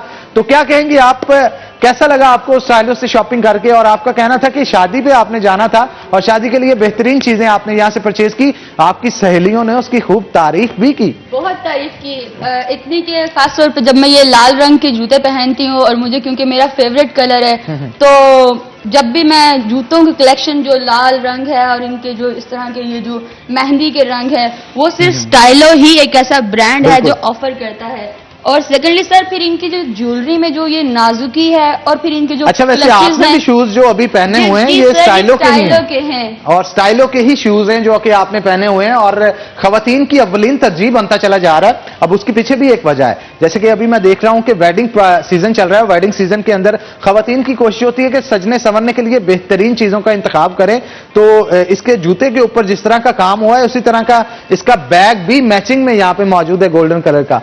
वैसे आप क्या कहेंगी, यहां पे कलेक्शन बहुत ज्यादा मौजूद होती है और खवातीन जहां पे खुश होती है कलेक्शन को देख के परेशान भी हो जाती हैं confused भी हो कि जाते हैं आखिर हम लोग। क्या क्या खरीदें हम, जी। क्या क्या चूज करें। अब वैरायटी इतनी ज्यादा होती है कि खवातीन देख रही होती हैं कि ये भी खरीद लूं वो भी खरीद लूं, अपने खामंद की या फिर अपने बाबा की जेब खूब हल्की सर करवाती मैं है। तो अपने शोहर का भी और अपना भी दोनों का एटीएम कार्ड एक ही बार साथ रख लेती हूँ और साथ ही जो है ना वो फिर शॉपिंग करती हूँ। मतलब ताकि मुझे एक बल्क में ही चीजें उठा लेती हूँ। मुझे स्टाइलो इतना पसंद है कि जब मैं ये ब्रांड पे जाती हूँ, जब इनकी सेल्स लगती हैं तो मैं जो है ना वो बल्क में चीजें उठा लेती हूँ। कलर्स हैं, इनके क्लचेस हैं, इनकी ज्वेलरी है। अभी भी आप देख रहे हैं कि मैंने जूता भी इन्हीं का पहना हुआ है और ये रिंग भी मैंने लास्ट ईयर इन्हीं से खरीदी थी और अभी अगेन मैं अपनी सिस्टर की शादी के लिए इन्हीं से शॉपिंग करने के लिए अभी जा रही हूँ यहाँ। वैसे इनके ज्वेलरी के आर्टिकल्स भी बड़े अच्छे हैं, जैसे कि यहाँ पे भी एक लगा हुआ है, नफीस आप देख बहुत है सकते हैं, सर। है ना।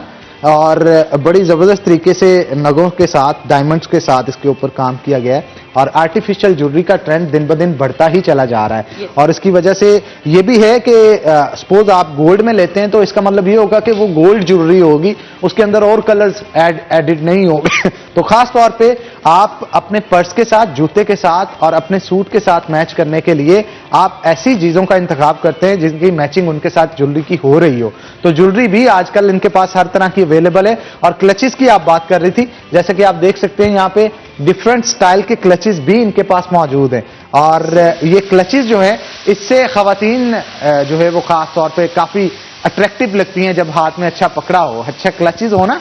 और बैग्स के लिए काफी इनको शौक भी होता है खवातीन को। अच्छा, इनकी एक और चीज है, मतलब जो क्लच बना रहे हैं उसी के साथ मैच करके उसका शूज भी बनाते हैं। जैसे ये गोल्डन कलर का है और ये सिल्वर कलर का है, तो सिल्वर कलर का जूता भी इसके साथ मौजूद है। आप क्या कहेंगी, मैचिंग का कितनी इन्वॉल्वमेंट होती है शादियों ब्याहों पे? Sir it's not about matching, it's about contrast. We love contrast. We women जो हम औरतें हैं ना, हमें रंग पसंद है और लाल के साथ हम जो है वो कभी सुनहरी करेंगे, कभी सब्ज करेंगे, कभी गोल्डन करेंगे, कभी हम सिल्वर कलर करेंगे।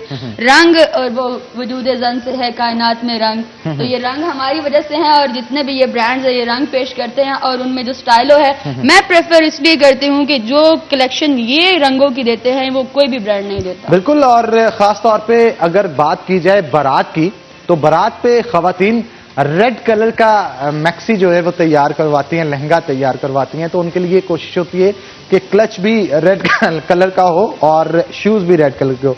यहाँ पे आप देख सकते हैं कि इनके पास रेड कलर की कलेक्शन भी जबरदस्त मौजूद है और रेड कलर का क्लच इनके पास मौजूद है जिसके ऊपर गोल्ड कलर के जो है वो जाली लगा के उसके ऊपर डायमंड्स का काम किया गया है। और खवातीन की तरजीह जो है वो बढ़ती चली जा रही है इस हवाले से। और यही नहीं, क्लच तो है ही है, लेकिन इसके साथ साथ जो है शूज भी इनके जो है वो काफी अट्रैक्टिव हैं और खवातीन उनको खूब पसंद कर रही हैं। जैसा कि आप देख सकते हैं कि इनके जूते भी खवातीन की अव्वलीन तरजीह बनते चले जाते हैं। प्रैक्टिकल आर्टिकल्स भी इनके पास काफी मौजूद हैं। तो नाज़रीन, फैशन तो चलता रहेगा और अगर आप फैशन की ऑनलाइन शॉपिंग करना चाहते हैं स्टाइलों की, तो वो भी फैसिलिटी आपके पास मौजूद है। आप इनके ऑनलाइन स्टोर पे जाके तमाम तरह शॉपिंग जो है वो कर सकते हैं। तो एक ब्रेक लेंगे, ब्रेक के बाद दोबारा हाजिर होते हैं, कहीं मत जाइएगा, हमारे साथ रहिएगा।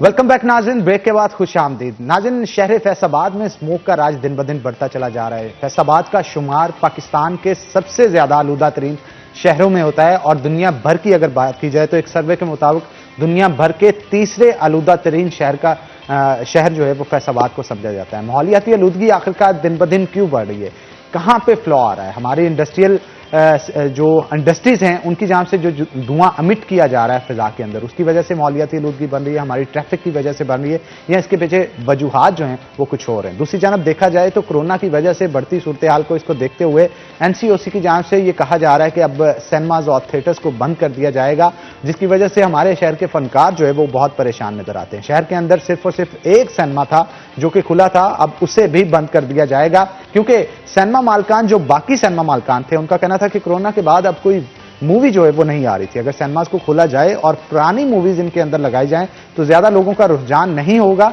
इसकी वजह से सिर्फ और सिर्फ स्टाफ का और बिजली का खर्चा होगा जो कि पड़ेगा। अब मुल्क की सूरत हाल किस जानब जा रही है, आने वाले दिनों में कोरोना की वजह से कौन कौन से फैसले मतवक्का हैं, इस हवाले से गुफ्तगू करेंगे। आज हमने दावत दे रखी है जफर डोगर साहब को, जो कि हमारे ब्यूरो चीफ है सिटी 41 के और फैसलाबाद प्रेस क्लब के प्रेसिडेंट भी, और इससे बढ़ के मेरे उस्ताद मोहतरम भी हैं। तो आज इस हवाले से इनसे गुफ्तगू करते हैं। सर, क्या कहेंगे, कोरोना की सूरत हाल किस तरफ जाती हुई दिखाई दे रही है? एक तरफ गवर्नमेंट जहां आवाम की भलाई के लिए अच्छा फैसला करती है, लेकिन उसके असरात मनफी भी तो पड़ रहे हैं ना, क्या कहेंगे इस हवाले?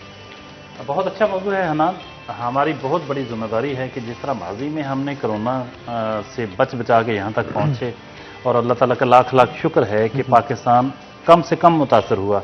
बहुत सारे ममालिक, बहुत जदीद तरक्की याफ्ता ममालिक भी जो थे वो बहुत बुरी तरह इससे मुतासर हुए और बहुत बड़े पैमाने पर हलाकतें भी हुई। पाकिस्तान के जो शहरी थे पाकिस्तानी, वो मुतासर ज़रूर हुए इससे, लेकिन जो शरह मवात बहुत कम रही। ये अल्लाह ताला का लाख लाख शुक्र हुआ कि लोग रिकवर कर गए। अब सेकंड वेव आई है तो इसमें हमारी जिम्मेदारियां बहुत ज़्यादा बढ़ जाती हैं कि हमें बतौर शहरी इस बात को समझना चाहिए कि अगर अल्लाह ताला ने पहले मरहले में हमारी हिफाजत की और हमें बचा लिया, और उसकी जो भी वजूहात हों, तो इस वेव का मुकाबला भी करना चाहिए और बड़ी एहतियात के साथ, जिम्मेदारी के साथ, कि जो हमारी सोशल रिस्पॉन्सिबिलिटीज़ हैं उनको पूरा करें, अपने बहन भाइयों के लिए, माँ बाप के लिए, और ख़ुद अपने लिए। आपकी जान बहुत कीमती है।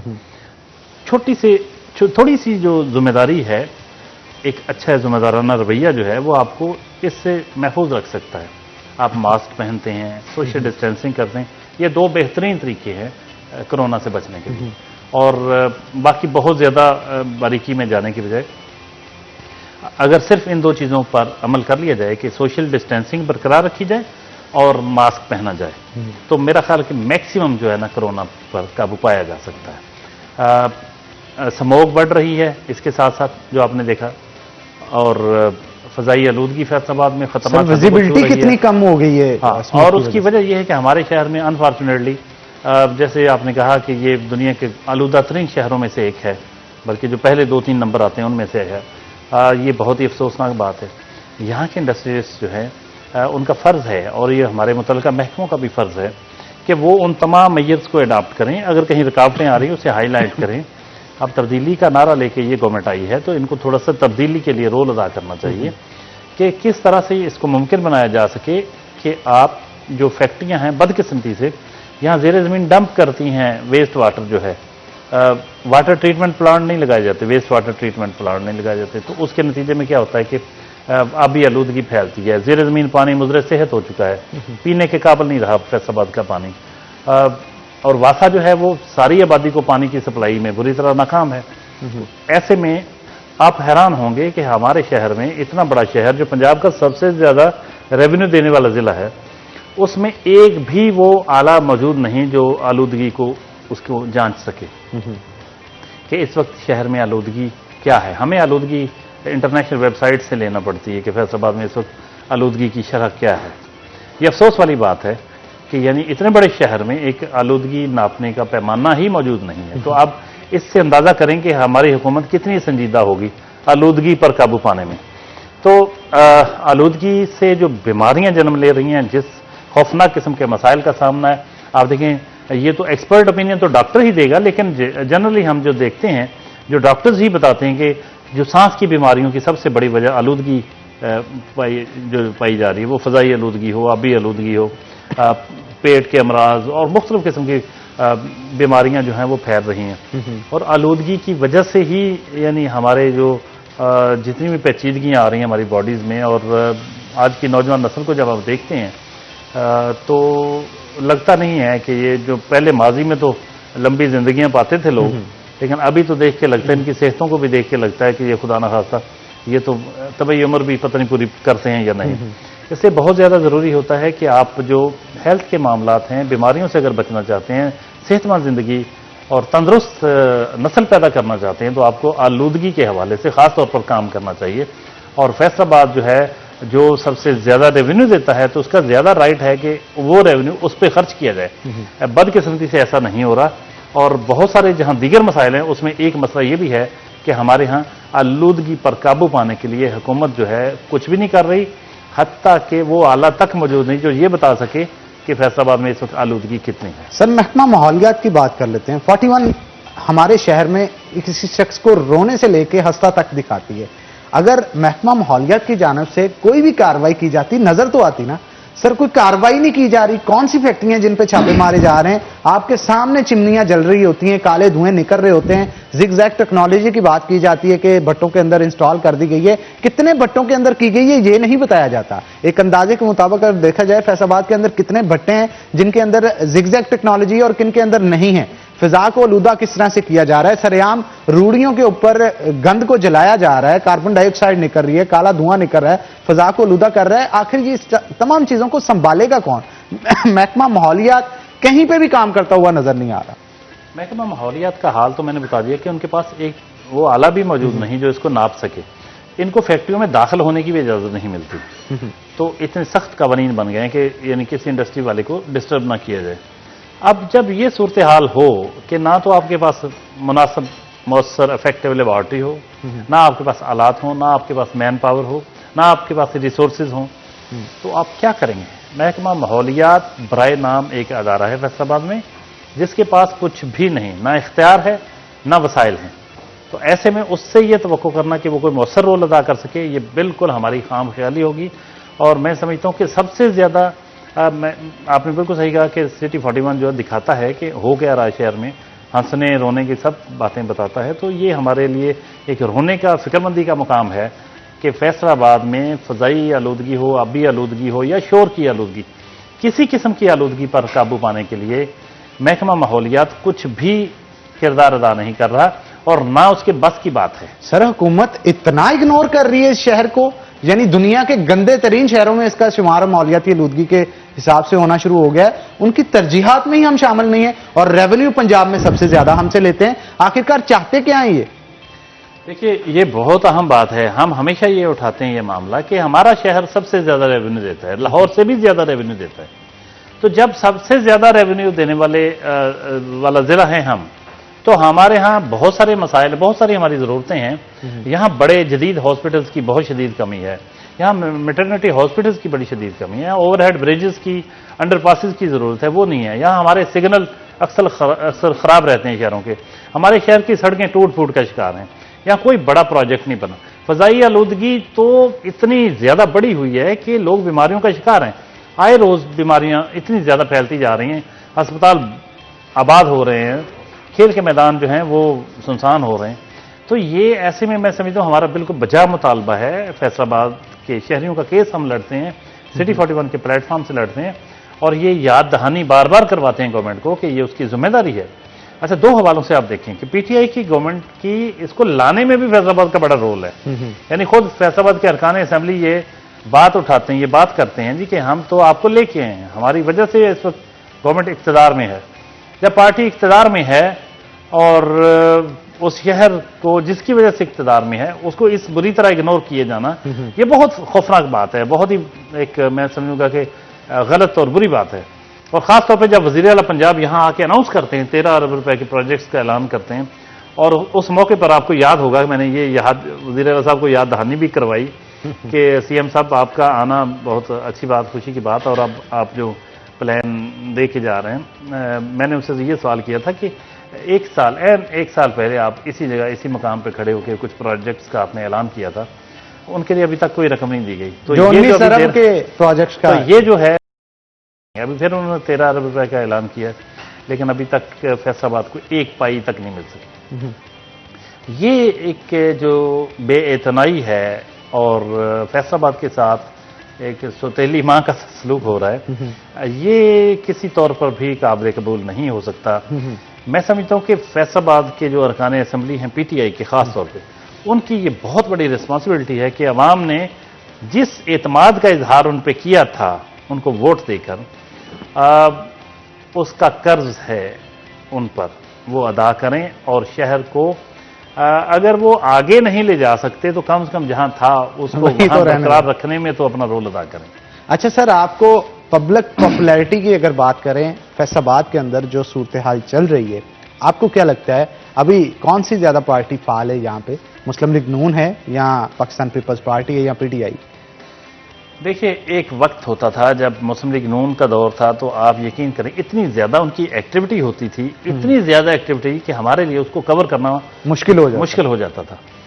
अब पीटीआई पता नहीं कहां सोई हुई है सर, अभी भी नून लीग की ही ज्यादा एक्टिविटी, अभी भी नून लीग की एक्टिविटी बहुत ज्यादा है और पीटीआई हुकूमती पार्टी होने के बावजूद उनकी एक्टिविटीज बहुत कम होती हैं। बहुत कम उनकी तरफ से डिमांड आती है जी, कोई कैमरा भेजने, कोई हमारा फलां फंक्शन है, फलां चीज, वो तो यूं लगता है जैसे छुपे बैठे हैं या पता नहीं। वो जाहिर है इतनी महंगाई है, इतनी बेरोजगारी हो चुकी है, इतने लोगों के घर जो है वो लोग बेघर हो चुके हैं और कितने लोगों को छतों से महरूम किया जा चुका है ऑपरेशन के नाम पर तजावुजात के खिलाफ।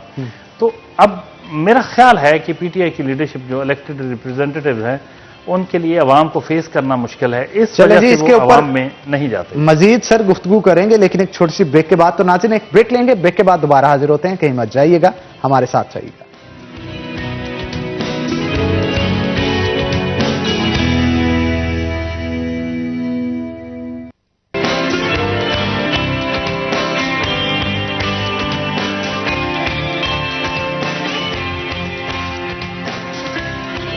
जी वेलकम बैक। डोगर साहब जहां पे एक अच्छे मैनेजमेंट रखते हैं और एक अच्छे सहाफी हैं, एक अच्छे कुक भी हैं, और आज मटन कीमा जो तैयार किया जा रहा है वो खास तौर पे जफर डोगर साहब की तरफ से तैयार किया जा रहा है। डोगर साहब, ये स्किल्स का तो पता ही नहीं था, लगता भाभी ने आपको काफी कुछ सिखा दिया है। वैसे तो जमाना काफी कुछ सिखाता है, लेकिन वाकई आपकी भाभी ने भी काफी कुछ सिखाया है। इसका मतलब ये है कि जनाब डोगर साहब यहाँ पे तो काम करते ही करते हैं, घर पे कुकिंग भी करते हैं। अच्छा, मुझे हल्की फुल्की आती है और खास तौर पर मैं साथ देता हूँ कभी कभी कुकिंग में ना, वो देखते देखते कुछ ना कुछ सीख गया हूँ। अच्छा, वैसे भाभी तो सर बड़ी खुश होंगी कि डोगर साहब जो है वो खाना भी बना लेते हैं, घर भी संभाल रहे हैं, बाहर भी संभाल रहे हैं, तमाम तरह मामला आप खुद संभाल लेते हैं। वो औरत को होता है ना, जरा एहसास होता है कि यार बड़ा जिम्मेदार शख्स है।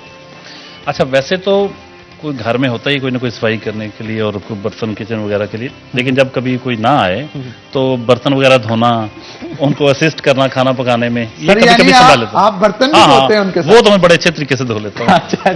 अच्छा सर, इसके साथ ना मुझे एक कहावत याद आ गई। वो किसी शख्स ने कहा ना, अरे तुम अपनी बीवी के साथ रोटियां बना रहे हो, तो कहता फिर क्या हुआ, वो मेरे साथ कपड़े भी तो धुलवा देती है। मुझे लगता है आपका वही सीन है सर, कुछ ऐसा ही। हाँ, मैं ये पिछले दिनों जो कोरोना हुआ था तो मैं अपने कपड़े खुद धोता था। अच्छा। मैंने बिल्कुल सख्ती से बंद किया हुआ था कि मेरे कमरे में कोई लॉक किया हुआ था ना, क्वारंटीन किया हुआ था, तो मैं कपड़े भी खुद धोता था और बहुत ज्यादा उसके जो SOPs होते हैं उसको फॉलो कर रहा था। और छोटी मोटी चीजें तो मैं खुद कर लेता हूँ। हॉस्टल लाइफ काफी गुजारी है ना, लाहौर में, मुल्तान में, इस्लामाबाद में, तो उसमें फिर उसका फायदा बड़ा हुआ कि डिपेंड नहीं करता कपड़े इस्त्री करना, मुझे किसी के इस्त्री की पसंद नहीं आते, मैं ज्यादातर खुद ही करता हूँ। यानी अभी भी? हाँ, अभी भी खुद कर लेता हूँ। अच्छा, तो सर हॉस्टल लाइफ में भी आप बहुत सारे खाने शाने बनाना सीखे होंगे? अच्छा, मुझे ज्यादा नहीं, मैं ज्यादा सिंपल रखता था जिस पे वक्त कम लगे। Just like omelette? आमलेट ये पसंद, और अंडे और प्याज काट के उसकी वो भुर्जी बना के और इस तरह की चीजें। अच्छा, वैसे मटन कीमा जो है बड़ी जबरदस्त डिश होती है, ये मैं बड़े शौक से खाता हूँ। अच्छा, आज खास तौर पे हमने आप ही के लिए तैयार किया है, लेकिन जुल्म ये हुआ सर कि आप 2 पराठे पहले खाए घर से, तो लेकिन हम आपको सिखाएंगे जरूर सर। अच्छा सर, ये बताइएगा, जब इतनी डिशेज आप बना लेते हैं, भाभी की तरफ से कोई छुट्टी के दिन फरमाइश तो होगी, जफर आज फलां चीज तैयार करके खिलाएं मुझे? अच्छा, वो मुझे नाम से नहीं पुकारती, बस ऐसे बगैर नाम के। कैसे सर, वो थोड़ा सा बताए ना, लोग जानना चाहते हैं। हमारे यहाँ ये भी नहीं होता फलां के अब्बू फलां के, बस ऐसे नहीं, बस ऐसे नहीं, कुछ नहीं। अच्छा, एक वक्त था वो मुझे साहब जी कहती होती थी। साहब जी? डॉक्टर साहब जी? साहब जी कहते थे। साहब जी ये कर रहे हैं, साहब जी बोलो। फिर आस्ते आस्ते हट गई, पता नहीं अब साहब नहीं लगता। अच्छा सर, इसके पीछे भी एक वजह होती है, ये साहब क्यों नहीं लगते हम? पता नहीं यार, लगता है कि हम कोई सर घर में ग्रिप छूटती तो नहीं चली जा रही? मतलब अब यूं महसूस किया जाता है बच्चों की जिम्मेदारियां जब ज्यादा बढ़ जाती हैं और असल में जब शादी के काफी ज्यादा टाइम गुजरता जाता है ना, तो वो फिर एक कैजुअल सा हो जाता है ना, कैजुअल सा हो जाता है। तो रूटीन सी बन वो जाती एक है। शायर कहता है ना कि बीवी से भी बहन की फीलिंग आनी शुरू हो Oh जाती है, my God. वैसा तो नहीं कुछ होता? नहीं भैया, ऐसी कोई बात नहीं। अभी तो मैं जवान हूं। अभी तो जवान है। और इंसान बूढ़ा तब ही होता है सर जब वो दिल से तस्लीम करे कि मैं बूढ़ा हो चुका हूं। मैंने ये तय किया है इंशाल्लाह अल्लाह के फजल से, मरते दम तक बूढ़ा नहीं होना। मरते दम तक बूढ़ा नहीं होना। और जब तक शेर जो है वो तस्लीम नहीं करता ना कि मैं जंग हार चुका हूं, तब तक वो लड़ता रहता है आपका मरते दम। बेसिकली एक कैफियत का नाम है। अब देखें इतने मजेदार ये मटन, ये कोरमा या मटन, ये इस वक्त मटन कीमा पका रहे हैं। जब आप मटन कीमा खाएंगे, अपनी खुराक का ख्याल रखेंगे आप, मैं अपनी डाइट के हवाले से बड़ा कॉन्शियस हूँ सर। वो तो हमें पता है सर, इतने कॉन्शियस हैं कि कोरोना डेज में भी सर आपने एंटीबॉडीज को बिल्ड करने के लिए बड़ी जबरदस्त डाइट प्लान तैयार किया था। और डॉक्टर्स का ये कहना था कि आम शख्स में जितने एंटीबॉडीज बनती हैं उससे कई गुना ज्यादा डॉक्टर साहब में बन गई। सर वो स्टोरी क्या है? हाँ, वो असल में ऐसे है, मैं आपको बताऊं, अच्छी डाइट महंगी नहीं होती। हमारे यहाँ तस्वर ये है कि पता नहीं अच्छी डाइट का मतलब है कि महंगी डाइट। हम बहुत सारा पैसा फजूल चीजों पे उजाड़ देते हैं, लेकिन मैं चैलेंज करता हूं कि अच्छी डाइट, बड़ी सस्ती डाइट भी अच्छी डाइट हो सकती है, क्वालिटी डाइट जो है। तो उसको समझना चाहिए कि हमें क्या क्या लेना है। इस पे फिर किस दिन आपके प्रोग्राम में बताएंगे। अब यार एक ही निश्चित में सब कुछ तो ना करते जाना। बिल्कुल ठीक है। अच्छा सर, वैसे आज चटपटी बातें हो रही हैं और लोग आपके काफी राज जान रहे हैं, तो मैं ये जानना चाहता हूं बचपन में कभी बच्चों के डायपर भी चेंज किए आप? बच्चों के डायपर, यार वैसे इसमें हर्ज क्या है? नहीं सर, कोई हर्ज नहीं, लेकिन लोग जानना चाहते हैं, हम तो उनकी इंफॉर्मेशन के लिए आपसे पूछ रहे हैं। यार बात ये कि पता नहीं क्या कुछ हमने तो क्या बच्चों को तो सब कुछ देखें, बच्चे तो अब यह खाना पका रहे हैं क्या क्या। अच्छा सर, खाने की बातें कर रहे हैं ना। आपकी फेवरेट डिश कौन सी? देखिए मैं असल में ना वैसे गोश्त कम खाता हूँ, लेकिन मैं सब्जी ज्यादा खाता हूँ, दाल पसंद करता हूँ, और आलू गोभी बड़ी अच्छी लगती है। साग बनाओ बड़ा अच्छा लगता है, मकई गंदला का साग तो मक्खन मकई, तो वो मुहावरा नहीं है, वो हकीकत है। अच्छा वैसे मैं सुबह जो 2 पराठे, अचार, चाय का कप, अच्छा ये मुझे बड़ा मरगूब है। अच्छा सर, वैसे आपका मैं प्रोग्राम बड़ा रेगुलरली देखता हूँ आज 41 के साथ, और उसमें तो यूं महसूस हो रहा था डोगर साहब जो हैं वो खाना जबरदस्त तरीके से खा रहे हैं और खूब पेट भर के बल्कि गले तक खा रहे हैं, लेकिन सच्चाई दूसरी जानब आप कह रहे हैं डाइट का बड़ा ख्याल। सर इसमें कितना फर्क है? अच्छा मैं आपको बताता हूँ, ये जो आरिफ भाई है ना हमारे प्रोड्यूसर, यार ये बड़े शरारती हैं। ये शरारत अभी भी कर रहे हैं। ये बहुत शरारत करते हैं। ये सारे खाने के सीन यूं बनाते हैं जैसे सारे मैंने खाने हैं। अच्छा वो यहां तक हो गया अब उसकी शोहरत मेरे प्रोग्राम की, तो लोग कहते हैं जी वो सर वो एक खाने वाला प्रोग्राम करवाना है। यानी यूं महसूस किया जाता है कि खाने जो है वो लाजमो मलजूम कर दिए गए हैं। हाँ, अच्छा उसमें ये, हालांकि मैं घर से 2 पराठे खा के, क्योंकि मैंने इतनी सारी दवाइयां खानी होती हैं, तो नाश्ते के बगैर तो मैं निकल नहीं सकता। वहां जो हम नाश्ता कर रहे होते हैं वो होता है अलामती सा, लेकिन वो चूंकि इतने खाने पड़े होते हैं, लोग यही समझते हैं यार पता है सारे डोगर साहब ने खा लेने। लेकिन तो मेरे बच्चे बल्कि कई दफा कहते हैं सर अबू ये क्या कर रहे हैं आप, इतना खाने, लोग ये क्या सोचते होंगे पता नहीं ये सारे आपने खाने हैं। तो मैंने कहा मैं क्या करूं बेटे, आरिफ भाई जो है वो। बिल्कुल जी आरिफ भाई, आपको एक साइलेंट मैसेज है डोगर साहब की तरफ से कि वो पोर्ट्रे किया करे जो कि होना होता है, असलियत होती है, तो इसकी वजह से लोगों के सर वैसे बाज का जो मनफी पैगाम जाता है वो भी पॉजिटिव होता है, जैसे खाना। असल में ना ये जब ये तबसरे आते हैं ना, इससे हमारी सोसाइटी की नफ्सियात का पता चलता है। हमारे महरूमियां बहुत हैं, भूख बहुत है। अब लोग पेट से सोचते हैं, दिमाग की बजाय पेट से सोचते हैं। लोग समझते हैं यार ये पता नहीं खाने के लिए प्रोग्राम करते हैं। तो ये क्यों सोचते हैं? तो शायद वो जितने खाने पड़े यार हैं हमारे सामने तो हम सारे खा जाएं। तो इस तरह की सोच क्यों आती है? बिल्कुल यार आप रोज खाने खाते हैं, बल्कि उसके अंदर जो इंफॉर्मेशन होती है कि एक शख्स जो है वो पूरा दिन अपना किस तरह से बिताता है। हाँ, तो सुबह से वो खाना हिस्सा होता है प्रोग्राम के। सुबह से आप जाते हैं, सुबह से शाम तक का, रात तक हम उसका वक्त दिखाना है कि आज पूरे दिन में उसकी क्या मसरूफियत थी, उस शख्सियत की, वो दिन कैसे गुजारते हैं। तो ऐसे में जाहिर है कि उसके नाश्ता भी आएगा, लंच भी आएगा, डिनर भी आएगा। बाज़ औक़ात तो हम लंच कैंसिल कर देते, स्किप कर देते हैं, कई दफा डिनर स्किप कर देते हैं कि कोई ये ना समझे यार खाने खाए जा रहे हैं। तो ये है कि वैसे उसकी शोहरत बहुत है आपके। बिल्कुल बिल्कुल सर, और लोग बड़ा देखना उसे पसंद भी करते हैं। उसकी वजह यह है कि लोगों को हम जब कवरेज करते हैं 1-2 मिनट की कवरेज जो है वो की जाती है, लेकिन प्रॉपर वो शख्स किस तरह से एक दिन पूरा बताता है, अगर वो पॉलिटिशियन है, तो किस तरह से पॉलिटिक्स में लोगों के साथ मेलजोल होता है, घर के अंदर किस तरह से पेश आता है। सर वैसे आप सवाल जो आप जो करते हैं ना उसमें वो काफी लोगों को मुश्किलात पेश आती हैं जो स्क्रीन के ऊपर कहना नहीं चाहते लेकिन आप बुलवा लेते हैं, उस हवाले से क्या कहें? अभी मैं कहता हूँ अगर ड्राइवर साथ है ना उनके बैठे हों जिनका प्रोग्राम कर रहे होते हैं जिनके साथ, तो वो खुलकर बताएं। शायद आप बीवी से इतना ना डरते हो जितना उनको ये होता है कि साथ ड्राइवर बैठा हुआ है तो इसको पता चल जाएगा हम क्या करते हैं। तो खैर ये एक बड़ा ज़बरदस्त होता है, लोगों की ज़िंदगियों के बारे में पता चलता है कि लोग किस तरह, जो हमारे शहर की जो अहम शख्सियात हैं उनका उठना बैठना, उनका चलना फिरना, उनके शब रोज़, उनकी पसंद नापसंद, वो सब कुछ उसके बारे में पता चलता है। क्योंकि हमने सिटी 41 ने कनेक्ट किया हुआ है सोसाइटी को कि यहाँ जो हमारे रहने वाले जितने भी मुख्तलिफ सेगमेंट ऑफ सोसाइटीज़ हैं तो उसको हमने इकट्ठा कर दिया, एक वहदत की लड़ी में परो दिया और सारे शहर को, सारे डिवीज़न को पता चल जाता है कि आज हमारे शहर में कौन कौन रह रहा है, जो मैन हु मैटर, वो जो उनका तर्ज बुदोबाश क्या है, वो क्या चीज़ें पसंद करते हैं, क्या नापसंद करते हैं, कौन से मुल्कों में गए, और अपने मुल्क के बारे में, अपनी दोस्ती के हवाले से, अपनी पसंद नापसंद के हवाले से, अपने पहनावे के हवाले से, हत्ता कि उनके जो लव अफेयर्स होते हैं उनके बारे में भी बता देते हैं। बाज़ लोग ज़रा खुले डुले होते हैं ना, तो बाज़ कहते होते हैं यार ये सवाल ना पूछें, मरवा दोगे आप यार, पास कहते हैं ऑफ द रिकॉर्ड बता दूंगा। तो ऐसी चीजें होती हैं कि जो बड़ी मजेदार। लेकिन सर आपने तो तमाम ऑफिसर्स, एमपी, एमएनए और इसके साथ साथ वुज़रा और बड़ी बिजनेस पर्सनैलिटीज जो हैं उनके साथ आपने शो किया है, लेकिन एक चीज आपने नोट की होगी, हमारे शहर फैसलाबाद के लोग बड़े जिंदा दिल हैं। जिंदा दिल लोगों के लिए क्या? बहुत जिंदा दिल हैं। आप देखें, खास तौर पे आप देखें जानी के साथ जो प्रोग्राम था कितना मोहब्बत करते हैं लोग उसके साथ। और हमारे बहुत सारे प्रोग्राम अभी हनान में सेल्फ प्रेज, मुझे इतने अरसे से आप मुझे जानते हैं, कभी मैं इसका आदी नहीं रहा, बिल्कुल नहीं। लेकिन आप यकीन करें इस प्रोग्राम, अल्लाह मोहसिन नकवी साहब को सलामत रखे, आमीन आमीन। किस तरह इस चैनल की वजह से हमारी शनाख्त, जर्नलिज्म में तो 25 साल हो गए हमें, इस चैनल में 5-6 साल जो जा रहा है इसमें, और ख़ास तौर पर जब से मेरा प्रोग्राम शुरू हुआ, इस एक प्रोग्राम के नतीजे में शोहरत हमारी इतनी बढ़ गई कि जहाँ कहीं भी जाते हैं, फैमिली के साथ भी जाते हैं तो लोग सेल्फियाँ बना रहे होते हैं।